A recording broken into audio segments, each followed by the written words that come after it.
छत्तीसगढ़, राजधानी रायपुर का पॉश इलाका शंकर नगर। यहाँ है बंगला C2, लेकिन इस बंगले पर कांग्रेस बीजेपी में 36-36 का आंकड़ा बन गया है। आरोप है कि इस बंगले से एसी गायब है, टेलीफोन गायब है, बाथरूम से शीशा तक गायब है, नल की टोटी, टीवी, किचन की शेल्फ तक उखाड़ कर ले गए हैं। ये बंगला छत्तीसगढ़ सरकार में मंत्री श्याम बिहारी जायसवाल को अलॉट हुआ। ये चोरी अब पुलिस जांच के दायरे में है। बंगले में बहुत सारे सामान रखे हुए थे, जिसमें इलेक्ट्रॉनिक सामान और अन्य चीजें वो गायब थी और इस पर वैधानिक कार्रवाई नहीं की गई है। इस पर वैधानिक कार्रवाई किया जाए, इस तरीके से उनका एप्लीकेशन था। इसमें उनका कथन लिया गया है और इसमें तथ्य जुटाए जा रहे हैं। संबंधित विभागों से इसकी जानकारी ली जाएगी और जो भी वैधानिक कार्रवाई होगी।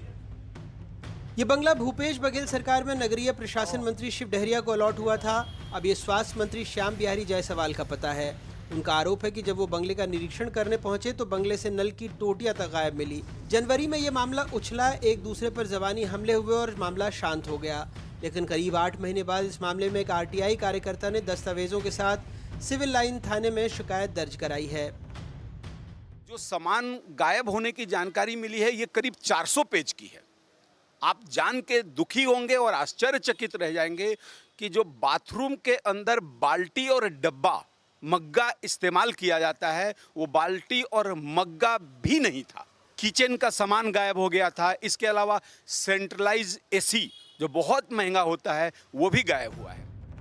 पुलिस के आंकड़े बताते हैं कि फरवरी 2024 से जुलाई 2024 तक रायपुर में अलग अलग अपराधों में 4855 मुकदमे दर्ज किए गए, जिसमें अकेले चोरी के ही 1017 प्रकरण हैं। लेकिन सियासी गलियारों में सबसे ज्यादा चर्चा मंत्री जी के बंगले से सामान गायब होने की है। श्याम बिहारी जायसवाल, इनको जब बंगला अलॉट हुआ, इससे पहले ये बंगला पिछली सरकार में, भूपेश बघेल सरकार में, वरिष्ठ मंत्री नगरीय निकाय प्रशासन की जिम्मेदारी जिनके पास थी, शिव डहरिया, उनको ये बंगला अलॉट था। और जब ये उन्होंने बंगला छोड़ा और उसके बाद जब श्याम बिहारी जायसवाल ने बंगले में एंट्री की, तब से ये बंगला काफ़ी चर्चा में बना हुआ था। कहा यह गया कि बंगले के अंदर श्याम बिहारी जायसवाल एक निरीक्षण के लिए आए तो उसके पहले पाया गया कि यहाँ पर कई सारी चीज़ें बंगले की गायब हैं, जैसे कि उदाहरण के तौर पर नल गायब थे, नल की टोटियाँ गायब थीं, और इसके अलावा एसी और कुछ फर्नीचर या इसके साथ ही कुछ और अन्य सामान जो थे वो बंगले में नहीं थे। कहा यह गया कि कोई इसको लेकर गया है। सरकारी बंगले से सामान गायब होने को लेकर पुलिस की जांच और पूर्व मंत्री शिव डहरिया के नाम की चर्चा को पूर्व मुख्यमंत्री भूपेश बघेल ने साजिश करार दिया है। सरकार के पास बताने के लिए कुछ नहीं है, न पार्टी के पास बताने के लिए नहीं है। क्यों? अब उनके सांसद ही खुद चिट्ठी लिखने लग गए हैं, विधायक चिट्ठी लिखने लगे हैं। लोगों को ध्यान भटकाने के लिए क्या करें?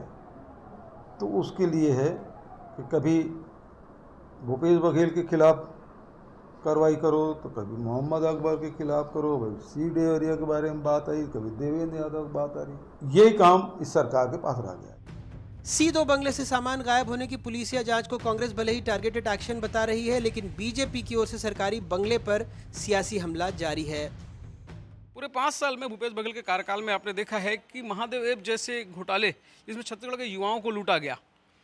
कोल घोटाले में मुख्यमंत्री की उप सचिव जेल में है, जिसको आज तक बेल नहीं मिली है, और जिस मंत्री पे आरोप है उसके परिजन ने एक सामुदायिक भवन पे कब्जा किया था। कोर्ट के आदेश में उनको छोड़ना पड़ा। अखिलेश यादव टोटी चोर के नाम से फेमस था। ऐसी घटना छत्तीसगढ़ की राजनीति में आना बड़ा शर्मनाक है।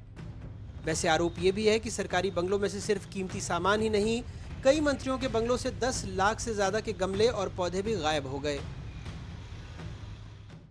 मंत्री के बंगले से सामान गायब होने को लेकर राजनीतिक गलियारों में चर्चाओं का दौर है, लेकिन ये चर्चाएं क्या सिर्फ राजनीतिक चर्चाओं में ही सीमित हो जाएंगी या फिर इस पर कोई कानूनी कार्रवाई भी होगी, ये भविष्य में देखने को मिलेगा। रायपुर से कैमरा साथी प्रवीण साहू के साथ नीलेश त्रिपाठी, NDTV।